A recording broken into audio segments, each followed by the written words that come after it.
Beh, sampean kok ngawur to, Pak No. Iso santi barang mbok catet lho. Cah kuwi lho wis duwe bojo. Iku wepruk bojone kapok wingko. Masa wis rabi nek, Ndut? Wes, Pak No. Cah kuwi dadi rondo lho mek 3 wulan tok. Ngono ora kabar-kabar iki. Aku dhewe lagi dikabari kok. Lha, dadi kenal, Ndut? Ya kenapa to, Pak No? Aku wis entek akeh. Tiba ora imu dhewe werengi. Tapi lek cah yatim daerah kene gur cah 15, Pak No. Jelas kurang meriah niku. Jane utekku mbok saya dengkul apa piye to?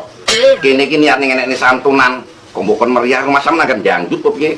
Loh, santunan karo dangdutan malah jos to, Pak No. Lah gendut lho, Pak No. Lah wingko sing bar nampa amplop, sing pengen ngawer ben ngawer, sing pengen mulih ben mulih. Ya to, Ndut? Ndut. Aku ya Pak jeneng lagu ya. Lagu kandas tak nyanyi Dik Tiwo. Sip, ya Dik ya. Lah terus enake aku nyanyi lagu apa ya, Ndut? Siksa kubur ya, Pak No. Dapuramu kabeh kubur